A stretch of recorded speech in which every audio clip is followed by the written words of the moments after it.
പരമാകാരുണികനായ ത്രിയേക ദൈവത്തെ സ്തുതിക്കുന്നു, വാഴ്ത്തുന്നു. ആദരണീയരായ കർത്താവിൻ്റെ ദാസന്മാർ, വളരെയധികം സ്നേഹമുള്ള ദൈവമക്കൾ, എല്ലാവർക്കും ക്രിസ്തീയ വന്ദനങ്ങൾ. നമുക്ക് ആധ്യക്ഷം വഹിച്ചുകൊണ്ടിരുന്ന ബാബു അങ്കിളിനെ ഓർത്തും സ്തോത്രം. കർത്താവ് നമ്മെ ഒരുമിച്ച് ഇന്ന് രാത്രിയിലും തൻ്റെ വചനത്താൽ പോഷിപ്പിക്കട്ടെ.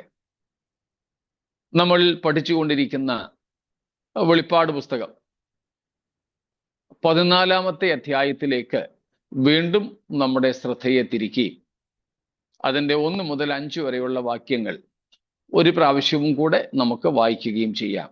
Revelation 14:1-5. പിന്നെ ഞാൻ സിയോൻ മലയിൽ കുഞ്ഞാടും അവനോടുകൂടെ നെറ്റിയിൽ അവന്റെ നാമവും പിതാവിന്റെ നാമവും എഴുതിയിരിക്കുന്ന 144,000 പേരും നിൽക്കുന്നത് കണ്ടു. പെരുവെള്ളത്തിന്റെ ഇരച്ചിൽ പോലെയും വലിയൊരു ഇടിമുഴക്കം പോലെയും സ്വർഗത്തിൽ നിന്ന് ഒരു ഘോഷം കേട്ടു. ഞാൻ കേട്ട ഘോഷം വൈണികന്മാർ വീണമീട്ടുന്നത് പോലെ ആയിരുന്നു. അവർ സിംഹാസനത്തിനും 4 ജീവികൾക്കും മൂപ്പന്മാർക്കും മുമ്പാകെ ഒരു പുതിയ പാട്ട് പാടി. ഭൂമിയിൽ നിന്ന് വിലയ്ക്ക് വാങ്ങിയിരുന്ന 144,000 പേർക്കല്ലാതെ ആർക്കും ആ പാട്ട് പഠിപ്പാൻ കഴിഞ്ഞില്ല. അവർ കന്യകമാരാകിയാൽ സ്ത്രീകളോടുകൂടെ മാലിന്യപ്പെടാത്തവർ. കുഞ്ഞാട് പോകുന്നിടത്തൊക്കെയും അവർ അവനെ അനുഗമിക്കുന്നു. അവരെ ദൈവത്തിനും കുഞ്ഞാടിനും ആദ്യഫലമായി മനുഷ്യരുടെ ഇടയിൽ നിന്ന് വീണ്ടെടുത്തിരിക്കുന്നു. ഭോഷ്ക് അവരുടെ വായിൽ ഉണ്ടായിരുന്നില്ല. അവർ കളങ്കമില്ലാത്തവർ തന്നെ. Praise the Lord.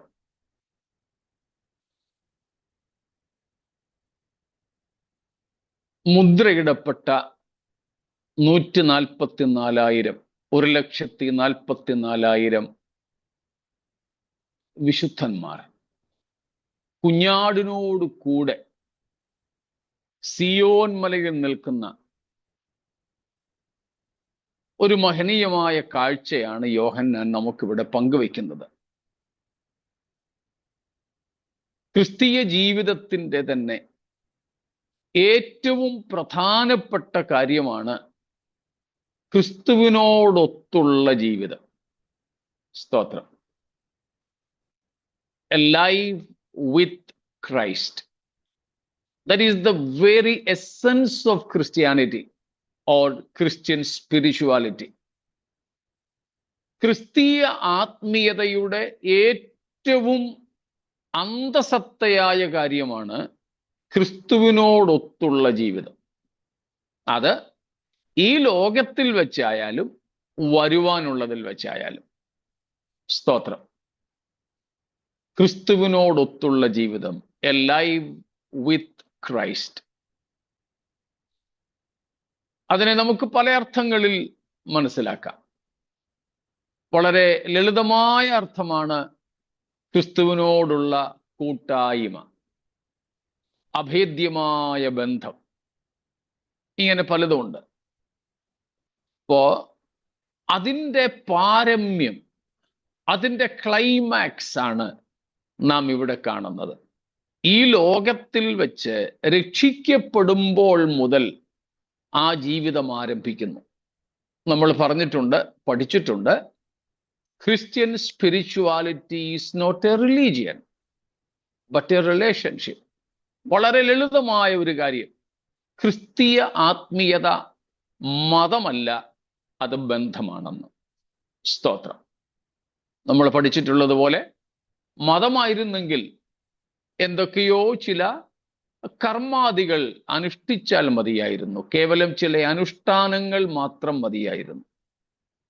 എന്നാൽ നമുക്കറിയാം, ക്രിസ്തീയ ജീവിതം ബന്ധമാണ്.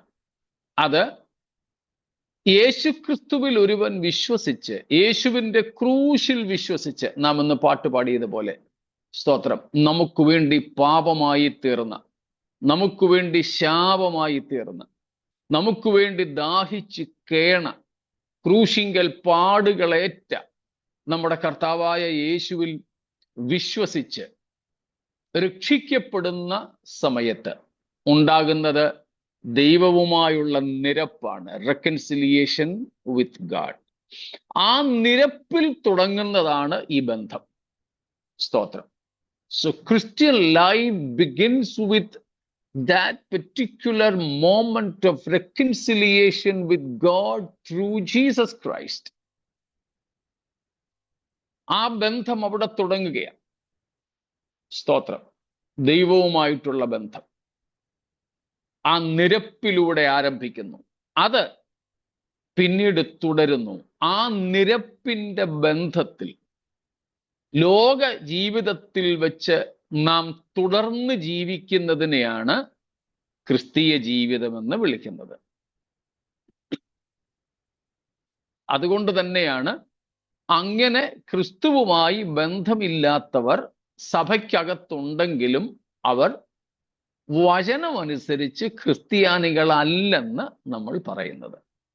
ക്രിസ്തീയ പേരുള്ളത് കൊണ്ടോ മാമോദീസായോ പെന്തക്കോസ്ത് ഭാഷയിൽ പറഞ്ഞാൽ സ്നാനമോ ഏറ്റത് കൊണ്ടോ ഒന്നും നാം ക്രിസ്ത്യാനികൾ, ക്രിസ്തുവിന്റെ ശിഷ്യന്മാരാകുന്നില്ല. ക്രിസ്തുവുമായി നേരിട്ടുള്ള ബന്ധം ഉണ്ടാവുക നിരപ്പിലൂടെ, അതിൽ തുടരുകയും അതിൽ വളരുകയും ചെയ്യുക. So what is actually Christian life or Christianity or Christian spirituality? Establishing a personal, intimate relationship with God by reconciliation through the cross of Christ and continuing in that relationship, maintaining that relationship, and eventually growing in that relationship to maturity. This is Christianity. This is Christian life.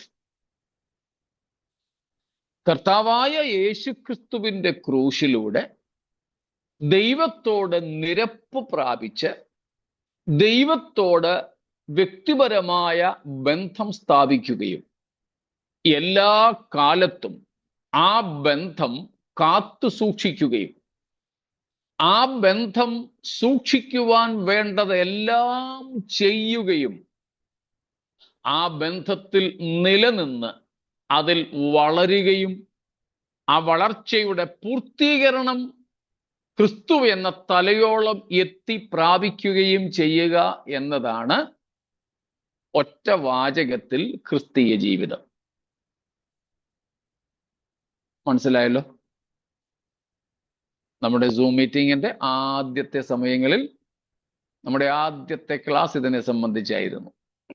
നിങ്ങളിൽ ചിലരൊക്കെ അന്നുണ്ടായിരുന്നു, ബാക്കിയുള്ളവരില്ലായിരുന്നു. Christian scriptural spirituality, തിരുവെഴുത്തുകളിൽ പ്രകാരമുള്ള ആത്മീയത എന്നതായിരുന്നു നമ്മുടെ വിഷയം.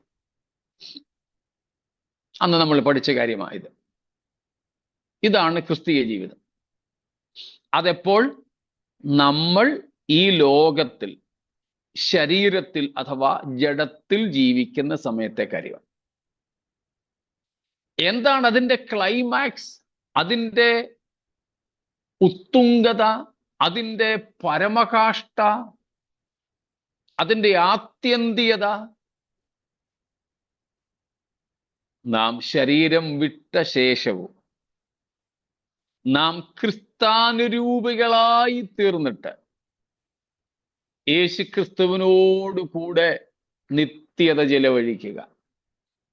സ്തോത്രം.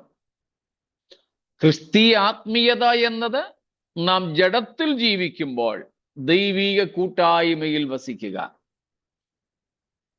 ക്രിസ്തീയ ജീവിതത്തിൻ്റെ പരമകാഷ്ഠ അല്ലെങ്കിൽ ക്രിസ്തീയ ജീവിതത്തിൻ്റെ അനന്ത സാധ്യത എന്നത് യേശുക്രിസ്തുവിനോട് അനുരൂപരായി തീർന്ന് യേശുക്രിസ്തുവിനോട് കൂടെ എല്ലായ്പ്പോഴും നിത്യത മുഴുവനും വസിക്കുക എന്നതാണ്. ആ ക്രിസ്തീയ ജീവിതത്തിൻ്റെ പരമകാഷ്ഠയാണ് നമ്മളിവിടെ വെളിപ്പാട് 14 ആദ്യ വാക്യത്തിൽ കാണുന്നത്. സ്തോത്രം. ഇവിടെ പ്രതിപാദിക്കുന്നത് 144,000 പേരെ കുറിച്ച് മാത്രമാണെങ്കിലും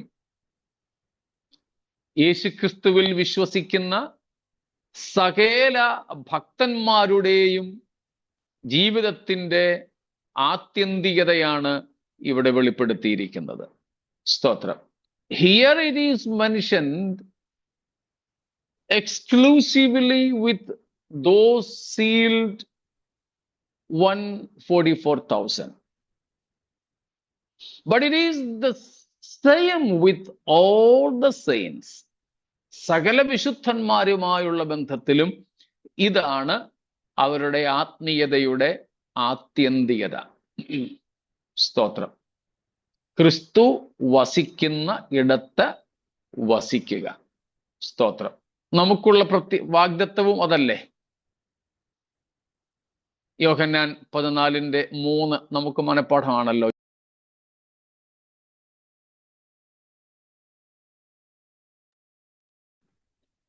കേൾക്കാമോ? ഓക്കെ. ഒരു ഫോൺ വന്നിരുന്നു, അതുകൊണ്ട് നീ കട്ടായോ എന്നറിയാൻ ചോദിച്ചത്.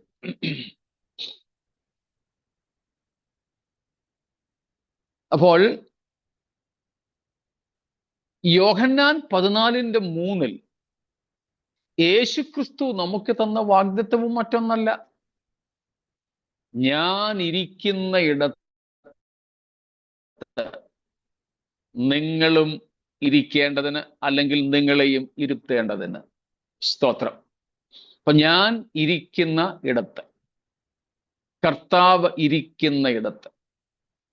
യോഹന്നാൻ 12:26 എന്ന് വായിച്ചോളൂ. ജോൺ 12:26. എനിക്ക് ശുശ്രൂഷ ചെയ്യുന്നവൻ എന്നെ അനുഗമിക്കട്ടെ.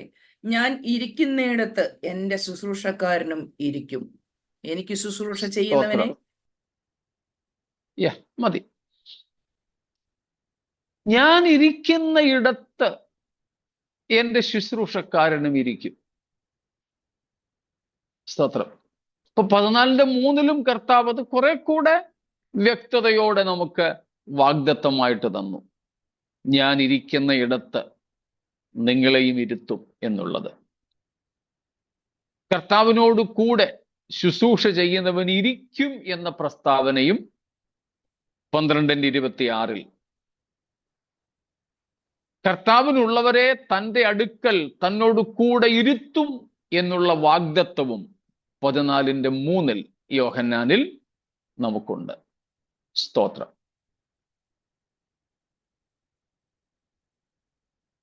അതിൻ്റെ നിവൃത്തീകരണം മാത്രമാണ് നാം വെളിപ്പാട് 14 ആദ്യവാക്യത്തിൽ കാണുന്നത്. സ്തോത്രം. കുഞ്ഞാടിനോടൊത്തുള്ള വാസം എത്ര ആസ്വാദ്യകരമാ. സ്തോത്രം. കർത്താവിനോട് കൂടെ വസി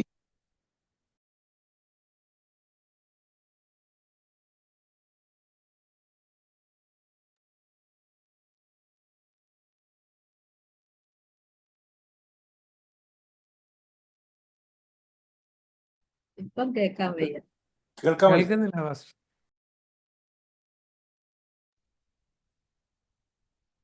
ഓഡിയോ മാത്രമല്ല, വീഡിയോ ഫയൽ.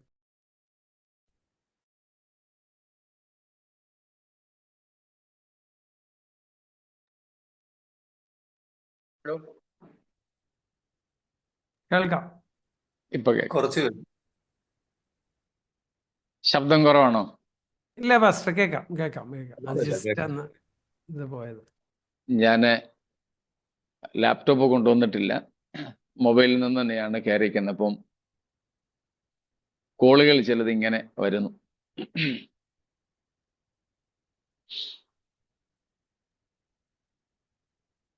ഇപ്പൊ പറഞ്ഞുകൊണ്ടിരുന്നത്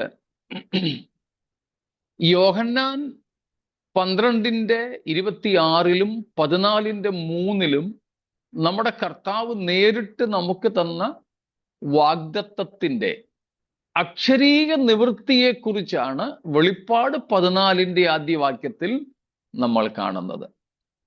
അത് കേവലം ഈ 144,000 പേർക്ക് മാത്രമേ ഉള്ളൂ? അല്ല. നമ്മൾ കഴിഞ്ഞ ദിവസം പറഞ്ഞതുപോലെയുള്ള ചില കൾട്ടിക് ഗ്രൂപ്പുകൾ, ചില ദുരുപദേശ സംഘടനകൾ, TPM ഉൾപ്പെടെ ഉള്ളവർ പറയുന്നത് ഈ 144,000 പേർക്കും മാത്രമേ കുഞ്ഞാടിനോട് കൂടെ വസിക്കാൻ പറ്റുള്ളൂ എന്ന. അല്ല. സ്തോത്രം. അല്ല. നമ്മളതിന് കർത്താവ് നമുക്ക് തന്ന വാഗ്ദത്തങ്ങൾ കണ്ടു കഴിഞ്ഞു. അതുപോലെ തന്നെ ഫിലിപ്പിയർ 1:23 പൗലോസ് പറയുന്ന കാര്യവും നമുക്കറിയാം. വിട്ടുപിരിഞ്ഞ്, ഫിലിപ്പിയൻസ് 1:23, വിട്ടുപിരിഞ്ഞ് ക്രിസ്തുവിനോട് ആ ഇരിപ്പാൻ എനിക്ക് കാഴ്ചയുണ്ട്, അത് അത്യുത്തമമാണ്. വിട്ടുപിരിഞ്ഞ് ക്രിസ്തുവിനോട് കൂടെ ഇരിപ്പാൻ. അപ്പോൾ സകല വിശുദ്ധന്മാർക്കുമുള്ളതാ. വെളിപ്പാട് പുസ്തകം 22 3-ാം വാക്യത്തിന്റെ അവസാനവും 4-ാം വാക്യത്തിന്റെ തുടക്കവും അതും നമ്മൾ പലപ്പോഴും വായിച്ചിട്ടുണ്ട്.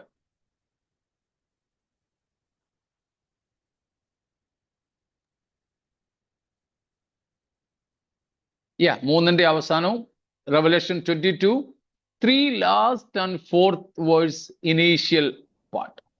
And his servants will worship him. They will see his face, and his name will be on their foreheads. Their servants will worship him. They will see his face. കർത്താവിനോട് കൂടെ, സ്തോത്രം, അവന്റെ മുഖം കണ്ടുകൊണ്ട് അവർ അവനെ ആരാധിക്കും. കർത്താവിന്റെ ദാസന്മാർ, സ്തോത്രം, കർത്താവിന്റെ ദാസന്മാർ. അതുപോലെ 7 സഭകളോടുള്ള ബന്ധത്തിൽ വാഗ്ദത്തമായിട്ട്, പ്രതിഫലമായിട്ട് കർത്താവ് വാഗ്ദത്തങ്ങൾ കൊടുക്കുമ്പോഴും പല സഭകളോടും പറയുന്നത് കർത്താവിനോട് കൂടെ, ജയാളികൾ, ജയിക്കുന്നവൻ കർത്താവിനോട് കൂടെ ഇരിക്കുമെന്ന. സ്തോത്രം. ലവോദിക്യ സഭയോട് പോലും 7 സഭകളിലെ ഏറ്റവും മോശപ്പെട്ട സഭയാണ് ലവോദിക്യ സഭ. നമ്മൾ അറിഞ്ഞു, പഠിച്ചിട്ടുണ്ടല്ലോ, ഒരു നന്മയും പറയാനില്ലാത്ത സഭയാണ്. ഒരു തിന്മയും പറയാനില്ലാത്ത 2 സഭകളുണ്ട്. മറ്റുള്ള എല്ലാ സഭകൾക്കും നന്മകളുണ്ട്. 6 സഭകൾക്കും നന്മകൾ പറയാനായിട്ടുണ്ട്. 7 സഭകളിൽ ഒടുവിലത്തെ സഭ ലവോദിക്യയ്ക്ക് മാത്രമേ ഉള്ളൂ ഒരു നന്മയും പറയാൻ ക്രിസ്തുവിന് കിട്ടാതെ പോയത്. പക്ഷെ അവരോട് പോലും കൊടുക്കുന്ന വാഗ്ദത്തം എന്തുവാ? എന്നോടുകൂടെ എന്റെ സിംഹാസനത്തിൽ ഇരിപ്പാൻ വരം നൽകും. സ്തോത്രം. വെളിപ്പാട് 3:21 ജയിക്കുന്നവന് ഞാൻ വരം നൽകും. എന്തിനാ? എന്നോട് കൂടെ എൻ്റെ സിംഹാസനത്തിൽ ഇരിപ്പാൻ. സിയോൻ മലയിൽ നിൽക്കാൻ മാത്രമല്ല, സിയോൻ മലയിൽ നടക്കാൻ മാത്രമല്ല, സ്തോത്രം, കർത്താവിനോട് കൂടെ യേശുക്രിസ്തു ജയിച്ച് പിതാവിന്റെ സിംഹാസനത്തിൽ ഇരുന്നതുപോലെ ജയിക്കുന്ന ഭക്തന്മാർക്കും കർത്താവ് തൻ്റെ സിംഹാസനത്തിൽ തന്നോട് കൂടെ ഇരിക്കുവാൻ വരം നൽകും. അപ്പോൾ ഈ 144,000 പേർക്ക് മാത്രമല്ലിത്. എന്നാൽ അവരെക്കുറിച്ചുള്ള പ്രതിപാദനമാണ് ഇത് ആ കാലഘട്ടമായതുകൊണ്ട് ഇവിടെ പറഞ്ഞിരിക്കുന്നതെന്ന് മാത്രം. മനസ്സിലായോ? This is not only for this 144,000. It is for all the saints to be with the Lamb of God, to be with the risen, glorified Christ. But here the description is about the tribulation period and about the tribulation saints. Therefore, this particular group is explicitly exposed. That's all. That doesn't mean that it is not for any other saints. ഇവിടെ മഹാപീഡന കാലത്തെക്കുറിച്ചും ആ മഹാപീഡനകാല വിശുദ്ധന്മാരെ കുറിച്ചും പ്രതിപാദിക്കുന്നത് കൊണ്ട് അവരെ കുറിച്ച് പറഞ്ഞിരിക്കുന്നു, അത്രമാത്രമേ ഉള്ളൂ. അല്ലാതെ ഇവർക്ക് മാത്രമുള്ള ഒരനുഗ്രഹം അല്ല അത്. സകല വിശുദ്ധന്മാർക്കും ക്രിസ്തുവിനോട് കൂടെ വസിക്കാം. സ്തോത്രം. കുഞ്ഞാട് പോകുന്നിടത്തൊക്കെ കുഞ്ഞാടിനോട് കൂടെ ആയിരിക്കാം. സ്തോത്രം. എന്ന് വെച്ചാൽ കർത്താവിനോടൊത്തുള്ള കൂട്ടായ്മ എന്ന് മാത്രം, വളരെ ലളിതാർത്ഥത്തിൽ. സ്തോത്രം. ക്രിസ്തീയ ജീവിതം ഒത്തിരി കോംപ്ലിക്കേറ്റഡും ഒത്തിരി അങ്ങ് സങ്കീർണതകൾ നിറഞ്ഞതൊന്നുമല്ല. വളരെ ലളിത, വളരെ ലളിതം. ക്രിസ്തുവിനോട് കൂടെ വസിക്കുക. സ്തോത്രം. കർത്താവിനൊത്തുള്ള കൂട്ടായ്മ, നാം അതിന് വളരെ പ്രാധാന്യം നൽകണം. ഈ ലോകത്തിൽ വെച്ച് ക്രിസ്തുവിനോടുള്ള കൂട്ടായ്മയിൽ വസിക്കുവാൻ കഴിയാത്തവർക്ക് നിത്യതയിൽ ക്രിസ്തുവിനൊത്ത് വസിപ്പാൻ കഴിയുകയില്ല. സ്തോത്രം. ഇത് വരുവാനിരിക്കുന്ന, ഭാവിയിലെങ്ങോ സംഭവിപ്പാനിരിക്കുന്ന ഒരു കാര്യമായി മാത്രം കണ്ടുകൂടാ. ഇപ്പോൾ മുതലേ ഭക്തന്മാർ അനുഭവിക്കുന്ന ഒന്നായിരിക്കും അത്. സ്തോത്രം. അതിന് നാം വളരെ പ്രാധാന്യം നൽകുക. ഓക്കെ, അവിടെ നിന്നും താഴോട്ട് വരുമ്പോൾ നമ്മൾ ഏതാണ്ട് 4-ാം വാക്യത്തിലായിരുന്നു നിന്നതിരുന്നു അല്ലേ?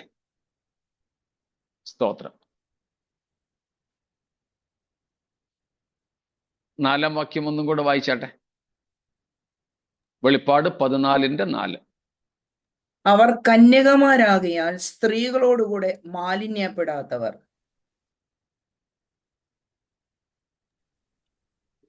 നാം കണ്ടു കന്യകമാർ എന്നതിൻ്റെ അർത്ഥം. നേരത്തെ 7-ാം അധ്യായത്തിൽ വെച്ചും വിശദമായിട്ട് പഠിച്ചു. കഴിഞ്ഞ ദിവസത്തെ ക്ലാസ്സിൽ നമ്മളത് ഒന്നും കൂടെ ഓർമ്മപ്പെടുത്തുകയും ചെയ്തു. പ്രധാനമായും പറഞ്ഞത് അക്ഷരീയമായി തന്നെ ഒരുപക്ഷെ മഹാപീഡനകാലത്തിൻ്റെ മധ്യത്തിൽ മുദ്രയിട്ട് മാറ്റിവെക്കപ്പെടുന്ന ഈ യഹൂദന്മാർ, ഈ യഹൂദ സുവിശേഷകന്മാർ വിവാഹ ജീവിതം സാധിക്കാതെ വരുന്നവരോ അല്പകാലം മാത്രമേ ഉള്ളൂ എന്നതുകൊണ്ടും ആ അല്പകാലങ്ങൾ കഠിനമേറിയ ഉപദ്രവങ്ങളുടെ കാലഘട്ടമായിരിക്കുമെന്ന തിരിച്ചറിവ് കൊണ്ടും മനഃപൂർവ്വം വിവാഹം വേണ്ടെന്ന് വെച്ചവരാകാം. രണ്ടാമത്തെ അർത്ഥം കൂടുതൽ പ്രസക്തമാണ്. ചിലപ്പോൾ ഇത് രണ്ടുമാകാം. ദൈവത്തെ, സത്യദൈവത്തെ വിട്ട് അന്യദൈവങ്ങളെ സേവിച്ച് ആത്മീയ പരസംഗികളായി തീരാതെ അവർ ക്രിസ്തുവിനോടുള്ള, ദൈവത്തോടുള്ള ഏകാഗ്രതയിലും നിർമ്മലതയിലും തങ്ങളെ തന്നെ സൂക്ഷിച്ചവർ. So this can be taken literally as well as spiritually. അതിൻ്റെ രണ്ട് കാര്യങ്ങളും നാം കാണുകയുണ്ടായി. സ്തോത്രം. പിന്നെ നമ്മൾ അവിടെ നിന്നും കണ്ടത് ഇവർ ഒരു പാട്ട് കേൾക്കുന്നതും ആ പാട്ട് ഈ കൂട്ടര് മാത്രം പഠിക്കുന്നതുമാണ്. വേറെ ആർക്കും അത് പഠിക്കുവാനായിട്ട് കഴിഞ്ഞില്ല എന്നതിൻ്റെ അർത്ഥം ദൈവസഭയ്ക്ക് പോലും കഴിഞ്ഞില്ല എന്ന് ചിന്തിക്കുന്നവരുണ്ട്. എന്നാൽ അതിനേക്കാൾ ദൈവസഭ ഇവിടെ പാടുന്നവരുടെ കൂട്ടത്തിൽ പെടുന്നു എന്നത് നാം കാണുകയുണ്ടായി. കാരണം സ്വർഗത്തിൽ നിന്ന് ശബ്ദം കേട്ടു, എന്നാൽ ദൈവത്തിൻ്റെ ശബ്ദം അല്ല, ഈ 144,000 പേരുടെ ശബ്ദവുമല്ല. കാരണം ഇവർ ഇനി പഠിക്കാൻ പോകുന്നതേ ഉള്ളൂ ആ പാട്ട്. അവർ പാടി എന്ന് ബഹുവചനത്തിൽ പറഞ്ഞിരിക്കുന്നത് കൊണ്ട് ഇത് ദൈവത്തിൻ്റെ ശബ്ദമല്ല, പാട്ടുകാരുടെ ശബ്ദമാണ്. അത് ദൈവസഭയും ഇതിനോടകം കർത്താവിന്റെ സന്നിധിയിൽ ചേർക്കപ്പെട്ട വിശുദ്ധന്മാരും ഒരുമിച്ച് പാടുന്നു എന്ന് നമുക്ക് മനസ്സിലാക്കാം. വേറെ ചിലർ അതിനെക്കുറിച്ച് പറയുന്നുണ്ട്, ഇനിയും ഈ പാടുന്നവരുടെ കൂട്ടത്തിൽ സഭയില്ല എന്നുണ്ടെങ്കിൽ, സഭയ്ക്ക് പോലും ഈ പാട്ട് പഠിക്കാൻ പറ്റില്ല എന്നുമുണ്ടെങ്കിൽ, അതിന് കാരണം സഭ മഹാപീഡനത്തിലൂടെ കടന്നു പോയിട്ടില്ല എന്നത് തന്നെയാണ്. മഹാപീഡനത്തിലൂടെ കടന്നുപോയ ഇവർക്ക് മാത്രമേ ആ പാട്ട് പഠിക്കാൻ കഴിഞ്ഞുള്ളൂ എന്ന ഒരർത്ഥവും അവിടെ അങ്ങനെയായാൽ ഉണ്ട്. എന്നാൽ നമ്മൾ ആദ്യം ചിന്തിച്ചതാണ് കൂടുതൽ സാധുതയുള്ളത്. അവർ പാട്ട് പാടുന്നത് കൊണ്ട് ആ അവർ എന്നതിനകത്ത് വിശുദ്ധന്മാർ, ദൈവസഭ ഉൾപ്പെടെ ഉള്ളവരുണ്ട്. ഇവർ പുതുതായിട്ട് ആ സംഘത്തിൽ ചേരുന്നവരായതുകൊണ്ട് ഇവർക്കും ആ പാട്ട് പഠിക്കുവാനായിട്ട് കഴിയുന്നു എന്ന് മാത്രം. അത്രയും കാര്യങ്ങൾ നമ്മൾ കണ്ടിരുന്നുവല്ലോ. സ്തോത്രം. കൂടാതെ നമ്മൾ ഏറ്റവും ഒടുവിലായിട്ട് പഠിച്ചുകൊണ്ടിരുന്നത് വിവാഹം വിലക്കാൻ ബൈബിൾ അനുവദിക്കുന്നില്ല, അഥവാ ബൈബിൾ വിവാഹം വിലക്കുന്നില്ല. Bible doesn't prohibit anyone from marriage, but instead Bible declares it is honorable in all, also to all. വിവാഹം എല്ലാവർക്കും അതുപോലെ എല്ലാ കാര്യങ്ങളിലും മാന്യമായതാണ്. ആർക്കും വിവാഹം കഴിക്കാം. വിവാഹബന്ധം ദൈവസന്നിധിയിൽ പാപമല്ല. ഭാര്യാഭർത്താക്കന്മാർ വിവാഹബന്ധത്തിനകത്ത് ഉള്ള അവരുടെ ശാരീരിക അടുപ്പം പാപമല്ല. മക്കൾ ജനിക്കുന്നത്, മക്കളെ ജനിപ്പിക്കുന്നത്, വിവാഹബന്ധത്തിനകത്ത് മക്കളെ ജനിപ്പിക്കുന്നത് പാപമല്ല. അത് സൃഷ്ടിയുടെ ലക്ഷ്യത്തിൽപ്പെടുന്നതാണ്. സ്തോത്രം. Even this is one of the purposes of marriage, to have a righteous generation. നീതിയുള്ള ഒരു തലമുറയെ വാർത്തെടുക്കുക എന്നത് കുടുംബജീവിതത്തിന്റെ വിവിധ ഉദ്ദേശങ്ങളിൽ ഒന്നാണ്. അതുകൊണ്ട് സ്ത്രീകളോടുകൂടെ മാലിന്യപ്പെടാത്തവർ എന്നിവിടെ പറയുന്നത് വിവാഹബന്ധത്തെ ഉദ്ദേശിച്ചുള്ളത് അല്ല. കാരണം വിവാഹം കഴിച്ച ഒരു പുരുഷൻ അവന്റെ ഭാര്യയായ സ്ത്രീയുമായി അടുത്തിടപഴകുന്നത് ദൈവത്തിന്റെ ദൃഷ്ടിയിൽ മലിനം അല്ല, പാപം അല്ല. എന്തിനേറെ പറയുന്നു, വിശ്വാസിയായ ഒരു ഭാര്യയും അവിശ്വാസിയായ ഒരു ഭർത്താവും, അല്ലെങ്കിൽ തിരിച്ച് ഭാര്യാഭർത്താക്കന്മാരിൽ ഒരാൾ വിശ്വാസിയും ഒരാൾ അവിശ്വാസിയും, ആ അവിശ്വാസി വിഗ്രഹാരാധിയോ മദ്യപനോ നിരീശ്വരവാദിയോ ഒക്കെ ആയിക്കൊള്ളട്ടെ, ഇവർ തമ്മിലുള്ള വിവാഹബന്ധവും ശാരീരിക ബന്ധവും വിശുദ്ധമാണോ? അതെ, ആണോ? 1 കൊരിന്ത്യർ 7-ാം അധ്യായത്തിൽ പൗലോസ് അക്കാര്യം പറയുന്നുണ്ട്. ഭാര്യ മുഖാന്തരം വിശുദ്ധീകരിക്കപ്പെടും. എന്നിട്ട് പിന്നെ അവിശ്വാസിയായ ഭാര്യ സഹോദരൻ മുഖാന്തരം വിശുദ്ധീകരിക്കപ്പെട്ടും ഇരിക്കുന്നു. അല്ലെങ്കിൽ നിങ്ങളുടെ മക്കൾ അശുദ്ധർ എന്ന് വരും. ഇപ്പോഴും വാക്യം കൂടെ പറഞ്ഞേര് സുജയ്. 1 കൊരിന്ത്യർ 7:13 മുതൽ താഴോട്ട്. സ്തോത്രം. 1 Corinthians 7:13 ഫോളോയിങ്. അക്കാലത്തെ ഒരു സംശയമായിരുന്നു. കല്യാണം കഴിച്ചപ്പോൾ രണ്ടുപേരും അവിശ്വാസികളായിരുന്നു. പിന്നീട് ഒരാളങ്ങ് വിശ്വാസത്തിലായി.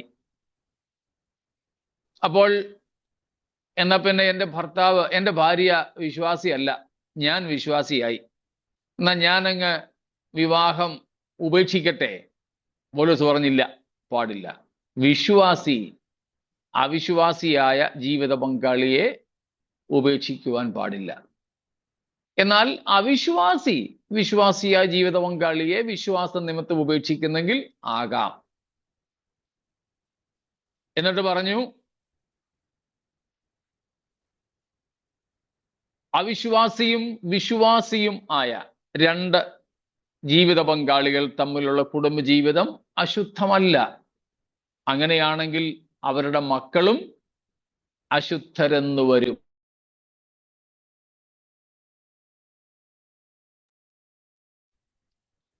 ശബ്ദം കേൾക്കാമല്ലോ? ഓക്കെ, സ്തോത്രം. പക്ഷേ അങ്ങനെയാണ് ഇതിനിടെ ഒരു ചോദ്യം ചോദിച്ചോട്ടെ. അവിശ്വാസിയായ ഒരു ഭർത്താവോ ഭാര്യയോ വന്നാൽ നമ്മൾ സഭയെ വിവാഹം നടത്തി കൊടുക്കും?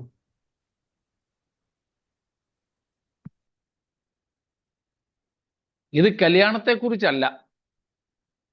വിവാഹം അവരുടെ നടന്നപ്പോൾ രണ്ടുപേരും അവിശ്വാസികളായിരുന്നു. പിന്നീട് ഒരാൾ വിശ്വാസത്തിൽ വന്നു, ഒരാൾ വിശ്വാസത്തിൽ വന്നില്ല. അല്ലാതെ ഒരു വിശ്വാസിയുടെയും അവിശ്വാസിയുടെയും വിവാഹം നടത്തുന്ന കാര്യമല്ലത്. അതിന് പാടില്ലെന്നാണ് വ്യവസ്ഥ. വിശ്വാസി അവിശ്വാസിയുമായി ഇണയില്ല, പിണ കൂടരുത്. ഇതല്ല. ഇപ്പൊ നമ്മുടെയൊക്കെ കൂട്ടത്തിൽ തന്നെ പലരും, ഒരാൾ മാത്രം വിശ്വാസത്തിലുള്ള ചില ഭാര്യമാർ നമ്മുടെ കൂട്ടത്തിൽ ഇപ്പോഴും ഉണ്ട്. അവരുടെ അവിശ്വാസിയായ ഭർത്താവുമൊത്താണ് അവർ ജീവിക്കുന്നത്. തിരിച്ചും അത് അശുദ്ധമല്ലെന്നാണ് പറഞ്ഞത്. അവർക്ക് ജനിക്കുന്ന മക്കളും അശുദ്ധരല്ല. വിശ്വാസിയായ ഭാര്യയും അവിശ്വാസിയായ ഭർത്താവും തമ്മിൽ ഭാര്യാഭർത്തൃ ബന്ധം അനുവദനീയമാണ്. എന്നാൽ വിശ്വാസിയായ ഒരാൾ അവിശ്വാസിയായ ഒരാളിനെ വിവാഹം കഴിച്ചു കൊണ്ടുവരുന്നതിന് അനുവാദമില്ല. ഇത് വിവാഹിതരുടെ കാര്യമാണ്. സ്തോത്രം. വ്യക്തമായി കാണുമല്ലോ. അപ്പൊ പറഞ്ഞു വന്നത്, അവർ കന്യകമാരാകയാൽ സ്ത്രീകളോടുകൂടെ മാലിന്യപ്പെടാത്തവർ. അപ്പൊ സ്ത്രീകളോടൊത്തുള്ള അല്ലെങ്കിൽ കുടുംബജീവിതം മലിനമല്ല വേദപുസ്തകം അനുസരിച്ച്. അതുകൊണ്ട് ഇവിടെ ഈ 14-ാം അധ്യായത്തിന്റെ വെളിപ്പാട് 14:4 പറയുന്നത് ശാരീരികമായ കന്യകാത്വത്തെക്കുറിച്ചല്ല, വിവാഹം കഴിക്കാതെയുള്ള ജീവിതത്തെക്കുറിച്ചല്ല. കാരണം വിവാഹം നമ്മൾ കഴിഞ്ഞ ദിവസം കണ്ടതുപോലെ ത്രിയേക ദൈവമാണ് ആശീർവദിച്ചത്. മനുഷ്യൻ കുറ്റം കൂടാതെ ഇരുന്ന സമയത്താണ് ദൈവം വിവാഹം മനുഷ്യൻ്റേത് നടത്തിക്കൊടുത്തത്. അവരെ അനുഗ്രഹിച്ചു പറഞ്ഞതാണ്, നിങ്ങൾ സന്താനപുഷ്ടിയുള്ളവരായി പെരുകുവീൻ. യേശുക്രിസ്തു ഭൂമിയിൽ വന്നപ്പോൾ അടയാളങ്ങളുടെ ആരംഭമായിട്ട് ഒരു കാര്യം ചെയ്തത് വിവാഹ വീട്ടിലാണ്. പരിശുദ്ധാത്മാവ് തിരുവെഴുത്തിൽ ഉടനീളം വിവാഹത്തെ സംബന്ധിച്ച് ഉപദേശം നൽകുന്നുണ്ട്. യേശുക്രിസ്തുവും സഭയും തമ്മിലുള്ള ബന്ധത്തെ വിവാഹത്തോടാണ് ഉപമിച്ചിരിക്കുന്നത്. ദൈവവും ഇസ്രായേലും തമ്മിലുള്ള ബന്ധത്തെയും അങ്ങനെ തന്നെ. ഇപ്പൊ ഇങ്ങനെയൊക്കെ പറയുന്നത് കൊണ്ട് വേദപുസ്തകം വളരെ വ്യക്തതയോടെ വിവാഹത്തെ വിശുദ്ധമെന്ന നിലയിൽ തന്നെയാണ് അനുവദിച്ചു തന്നിരിക്കുന്നത്. അതുകൊണ്ട് ചില ദുരുപദേശ സംഘടനകളും സഭകളും പറയുന്നത് പോലെ ഇത് കല്യാണം കഴിക്കാത്ത ഉപദേശിമാരെ കുറിച്ച് പറഞ്ഞിരിക്കുന്ന കാര്യമല്ല. സ്തോത്രം. അതിൽ മറ്റ് സംശയങ്ങൾ ഒന്നും ഇല്ലായിരിക്കും എന്ന് ഞാൻ കരുതുന്നു. എന്തെങ്കിലും ഉണ്ടെങ്കിൽ, ഇതുവരെ ഉള്ളതിൽ എന്തെങ്കിലും ഉണ്ടെങ്കിൽ ചോദിക്കാം.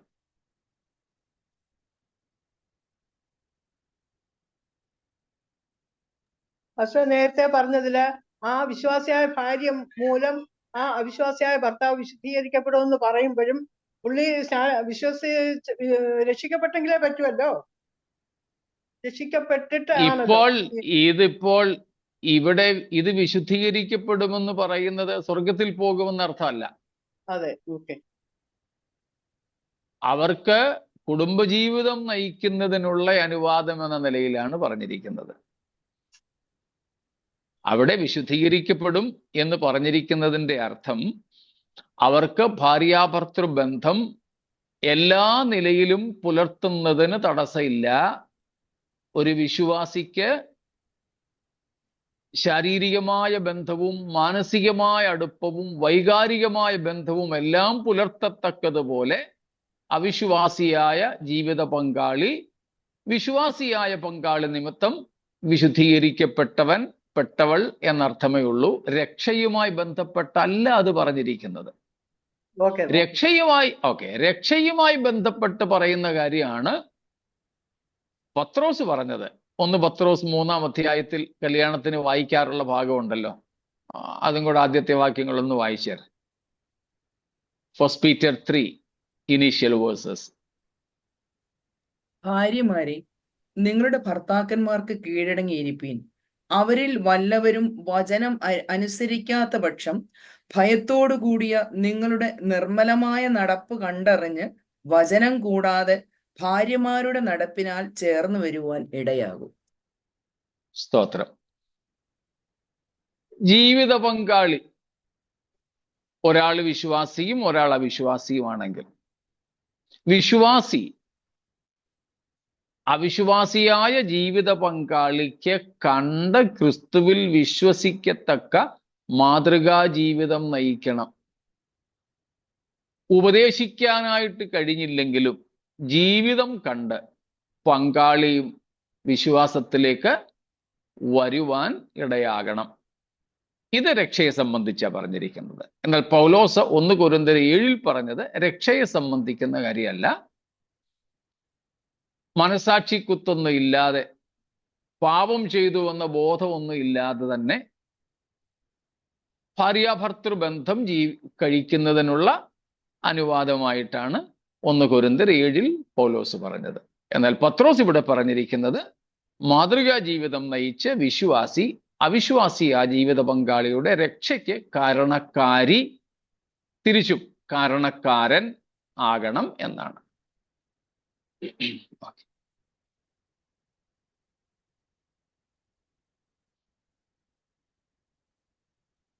മറ്റൊന്നും ഇല്ലെന്ന് കരുതുന്നു.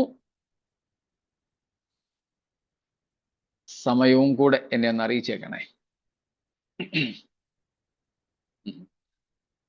ഇപ്പൊ എത്രയായി? ഇനി ഒരു 8 minutes കൂടെ. ഓക്കെ. എന്നാൽ പിന്നെ ഒരു കാര്യം കൂടെ നമുക്ക് നോക്കാം.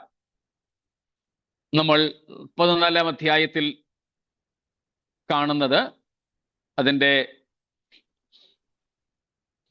4-ാമത്തെ വാക്യം കൂടെ വായിച്ചു. കുഞ്ഞാട് പോകുന്നിടത്തൊക്കെയും അവർ അവനെ അനുഗമിക്കുന്നു. അവരെ ദൈവത്തിനും കുഞ്ഞാടിനും ആദ്യ ഫലമായി മനുഷ്യരുടെ ഇടയിൽ നിന്ന് വീണ്ടെടുത്തിരിക്കുന്നു. സ്തോത്രം.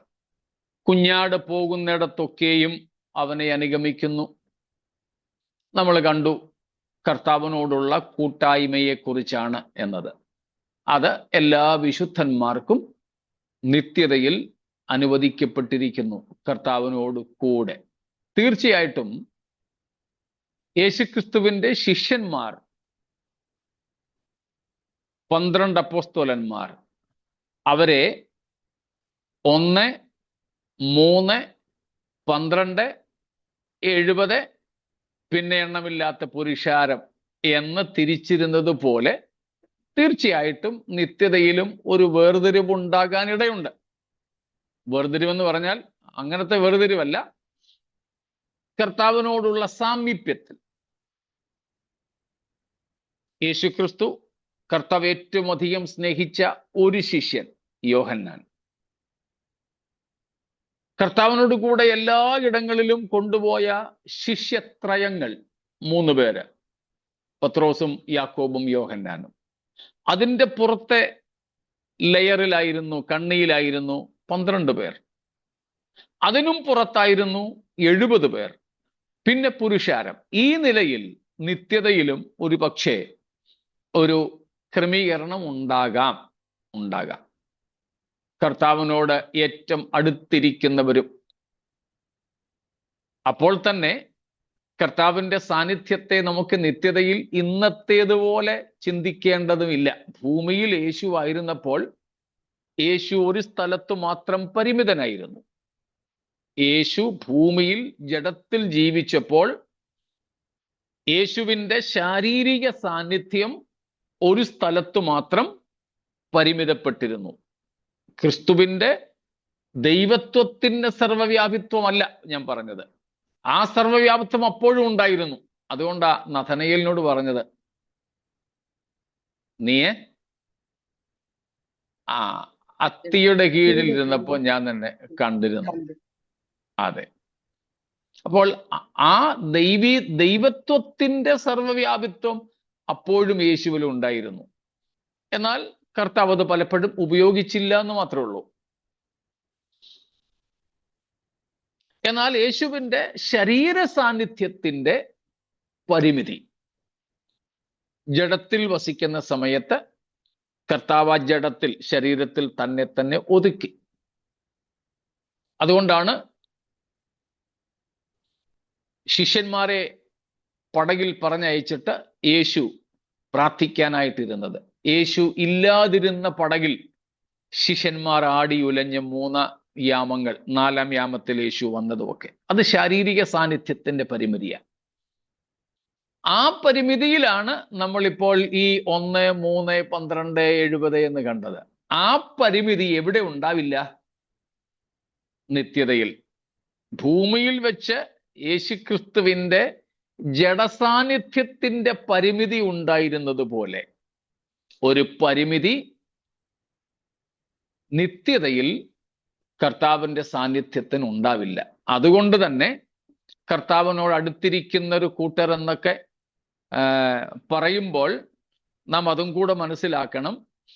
അവിടെ എല്ലാവർക്കും കർത്താവിൻ്റെ സാമീപ്യം അങ്ങനെയേ അനുഭവിക്കുവാനായിട്ട് സാധിക്കും. സ്തോത്രം, സാധിക്കും. അപ്പോൾ നമ്മൾ കണ്ടത് കുഞ്ഞാട് പോകുന്നിടത്തൊക്കെ അവനെ അനുഗമിക്കുന്നു എന്നുള്ളതിൻ്റെ അർത്ഥമാണ്. അത് കഴിഞ്ഞിട്ട് പറഞ്ഞിരിക്കുന്നു, അവരെ ദൈവത്തിനും കുഞ്ഞാടിനും ആദ്യ ഫലമായി മനുഷ്യരുടെ ഇടയിൽ നിന്ന് വീണ്ടെടുത്തിരിക്കുന്നു. അപ്പോൾ അവരും ആരാണ്? വീണ്ടെടുക്കപ്പെട്ടവരാണ്. വീണ്ടെടുപ്പിന്റെ അർത്ഥവും നമുക്കറിയാമല്ലോ. റിഡംഷൻ, വീണ്ടെടുപ്പ്.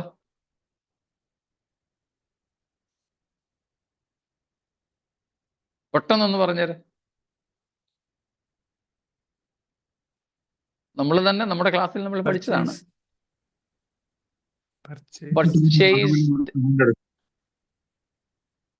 എന്തോ നഷ്ടപ്പെട്ടതിനെ ഉടയവൻ മറുവില വിട്ട് വീണ്ടെടുക്കും. അതെ, നഷ്ടപ്പെട്ടു പോയതിനെ, അന്യാധീനപ്പെട്ടതിനെ ഉടമസ്ഥൻ വില കൊടുത്ത് തിരികെ വാങ്ങി സ്വന്തമാക്കുന്ന പ്രക്രിയയാണ് വീണ്ടെടുപ്പ്. അന്യാധീനപ്പെട്ടു പോയതിനെ, ഒരിക്കൽ എൻ്റേതായിരുന്നു, എങ്ങനെയോ എനിക്ക് അത് നഷ്ടപ്പെട്ടു. ആ നഷ്ടപ്പെട്ടതിനെ ഞാൻ കണ്ടെത്തി അതിന് മറുവില കൊടുത്ത് തിരിച്ച് എൻ്റേതായി ഞാൻ ഉൾക്കൊള്ളുന്ന, വാങ്ങിക്കുന്ന ആ പ്രക്രിയയുടെ പേരാണ് വീണ്ടെടുപ്പ്. So redemption is that particular process of repurchasing and re-owning something or someone with a price, a ransom money. which was lost, which was once mine. So the act of repurchasing with a ransom, re-owning, ഇങ്ങനെ വീണ്ടെടുക്കപ്പെട്ടവരാണ് ഈ 144,000 പേരും. നമ്മളും ആര് തന്നെയാണ്? വീണ്ടെടുക്കപ്പെട്ടവരാ. അതുകൊണ്ട് ആ ഭക്തന്മാരാരോ എഴുതിയത്, വീണ്ടെടുക്കപ്പെട്ട കൂട്ടമേ വേഗമുണർന്നു രക്ഷകന്റെ വേല ചെയ്യുക. We are redeemed with the blood of the lamb. കുഞ്ഞാടിന്റെ രക്തം കൊണ്ട് വീണ്ടെടുക്കപ്പെട്ടവരാണ്, വിലയ്ക്ക് വാങ്ങപ്പെട്ടവരാണ്. We are purchased, we are bought with a price. സ്തോത്രം. അത് അഴിഞ്ഞു പോകുന്ന വെള്ളി, പൊന്ന് മുതലായ വസ്തുക്കളെ കൊണ്ടല്ല എന്ന് പത്രോസ് വ്യക്തമാക്കുന്നു. 19ഉം 20ഉം വാക്യങ്ങളിൽ 1-ാം അധ്യായം 1-ാമത്തെ ലേഖനത്തിൽ, 1 Peter 1:19, 18 and 19, Peter says, we are purchased or redeemed not with perishable gold and silver, but with the blood, the precious, okay, thank you, the precious blood, the innocent blood, the blameless lamb of God. വീണ്ടെടുക്കപ്പെട്ടിരിക്കുന്നു. ഒരു കാര്യം കൂടെ മാത്രം ആ വാക്യത്തിലുള്ള എന്താണ്? ആദ്യ ഫലമായി വീണ്ടെടുക്കപ്പെട്ടിരിക്കുന്നു. അതിൻ്റെ അർത്ഥം,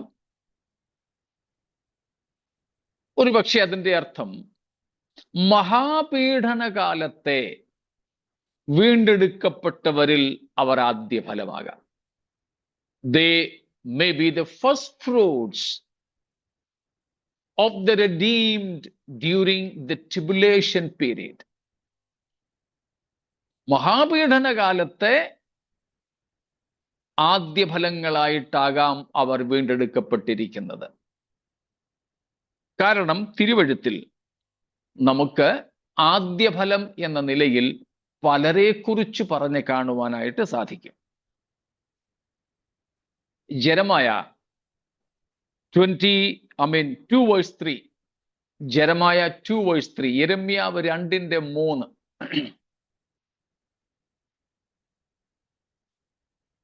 എളുപ്പമൊന്ന് വായിച്ചു, 2 വാക്യങ്ങൾ മാത്രം.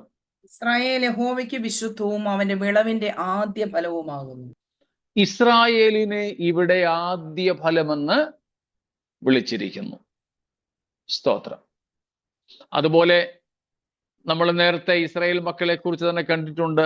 പുറപ്പാട് പുസ്തകം 4-ാമത്തെ അധ്യായത്തിൽ ദൈവം പറയുന്ന കാര്യം, ഫറവോനോട് പറയാനായിട്ട് ദൈവം പറയുന്ന കാര്യം 4-ാം അധ്യായത്തിന്റെ 22, 23 വാക്യങ്ങളിൽ, എക്സോഡസ് 4:22 and 23. 22 മാത്രം ഒന്ന് വായിച്ചോളൂ. Then you shall say to Pharaoh, thus says the Lord, Israel is my firstborn son. Israel is my firstborn son. So firstborn, first fruit, ഇസ്രായേലിനെ ആദ്യജാതനെന്നും വിളവിന്റെ ആദ്യ ഫലമെന്നും വിളിച്ചിരിക്കുന്നു. ഇസ്രായേൽ ദൈവത്തിന്റെ ആദ്യജാതൻ എന്ന് കണ്ടതുകൊണ്ടാണ് മിസ്രയീമ്യ കടിഞ്ഞൂലുകളെ ഇവർക്ക് പകരമായിട്ട് കർത്താവ് സംഹരിച്ചത്. ശരി, ഇപ്പം ഇസ്രായേലിനെ ആദ്യ ഫലമെന്ന് വിളിച്ചിരിക്കുന്നു. നമ്മളിപ്പോൾ വെളിപ്പാട് 14:4 ഈ 144,000 പേരെ ആദ്യ ഫലമെന്ന് വിളിച്ചിരിക്കുന്നു. ഒരു വാക്യവും കൂടെ, യാക്കോബ് 1:18, ജെയിംസ് 1:18.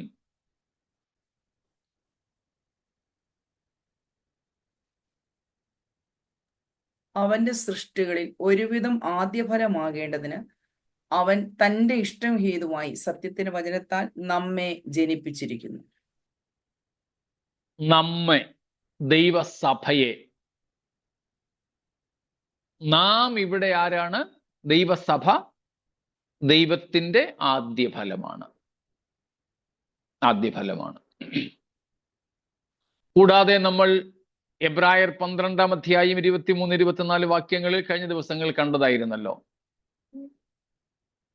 സ്വർഗത്തിൽ പേരെഴുതിയിരിക്കുന്ന ആദ്യജാതന്മാരുടെ സഭ.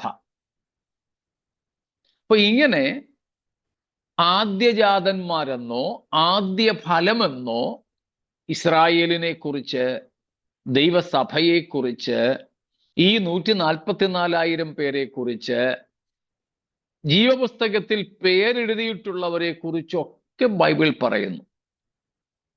അതിൻ്റെ എല്ലാം അർത്ഥം ഏതാണ്ട് ഒന്ന് തന്നെ. വീണ്ടെടുക്കപ്പെട്ടവരെല്ലാവരും ദൈവത്തിൻ്റെ ആദ്യഫലം. സ്തോത്രം. ആദ്യഫലം. ആദ്യഫലത്തിന്റെ അർത്ഥം ഏറ്റവും വിശേഷപ്പെട്ടവരെന്ന്. ബൈബിൾ ആദ്യജാതൻ എന്നൊക്കെ പറയുമ്പോൾ ഏറ്റവും ശ്രേഷ്ഠൻ എന്ന നിലയില ഒരപ്പന് ആദ്യമായി ജനിക്കുന്ന ഒരു മകൻ, അവന്റെ ബലത്തിന്റെ വീര്യമെന്നാണ് അവനെ വിളിക്കുന്നത്, ആദ്യഫലത്തെ.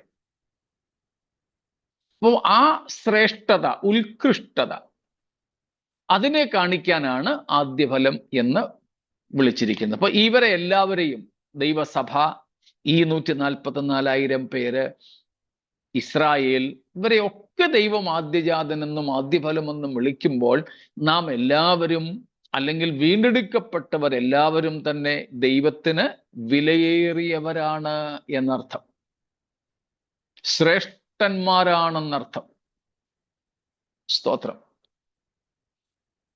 അങ്ങനെ നമ്മെയും കർത്താവ് യേശുക്രിസ്തുവിലൂടെ, ആദ്യജാതനായ ക്രിസ്തുവിലൂടെ ആദ്യജാതന്മാരുടെ സഭയാക്കി തീർത്തിരിക്കുന്നു. ആദ്യഫലങ്ങളായി നമ്മെയും വീണ്ടെടുത്തിരിക്കുന്നു. സ്തോത്രം. നമുക്കും അർഹമല്ലാത്ത ഈ മഹൽ പദവിയെ തന്ന ദൈവത്തിന് സ്തോത്രം. നമ്മുടെയും പ്രത്യാശ ഇത് തന്നെയായിരിക്കട്ടെ, കുഞ്ഞാടിനോടൊത്തുള്ള വാസം. വേറെ ഒന്നും നമ്മുടെ സ്മൃതിപഥത്തിലേക്ക് വരാതെ നമുക്ക് നമ്മുടെ കർത്താവായ കുഞ്ഞാടായ ക്രിസ്തുവേശുവുമായുള്ള ആ സ്നേഹസംഗമവും ആ സ്നേഹ കൂട്ടായ്മയും, സ്തോത്രം, നമ്മുടെ സ്വപ്നമായി അതിനുവേണ്ടി കൊതിച്ചുകൊണ്ട് ഈ ഭൂമിയിൽ വെച്ച് തന്നെ ക്രിസ്തുവിനോടുള്ള കൂട്ടായ്മയിൽ കഴിയാം. ആരെങ്കിലും ഞങ്ങളെ കേൾക്കുന്നവരിൽ ഇതുവരെ യേശു ക്രിസ്തുവിലൂടെ ദൈവത്തോട് നിരന്നിട്ടില്ലെങ്കിൽ, ക്രൂശിൽ നമുക്ക് വേണ്ടി യാഗമാക്കപ്പെട്ട യേശു ക്രിസ്തുവിലൂടെ ദൈവത്തോട് നിരപ്പ് പ്രാപിച്ച്, സ്തോത്രം, ഈ ബന്ധത്തിൽ വളരുവാനും നിത്യതയിൽ കർത്താവുമൊത്ത് വസിപ്പാനും നിങ്ങളെ പ്രബോധിപ്പിക്കുന്നു, ആഹ്വാനം ചെയ്യുന്നു. ആ ബന്ധത്തിലേക്ക് പ്രവേശിച്ച് നമുക്ക് ആ ബന്ധത്തിൽ നിലനിൽക്കാം. ആ കർത്താവിനോടുള്ള കൂട്ടായ്മയ്ക്ക് വേണ്ടി വാഞ്ചിക്കാം. ഈ വചനങ്ങളാൽ ദൈവം നമ്മെ അനുഗ്രഹിക്കുമാറാകട്ടെ. സ്തോത്രം.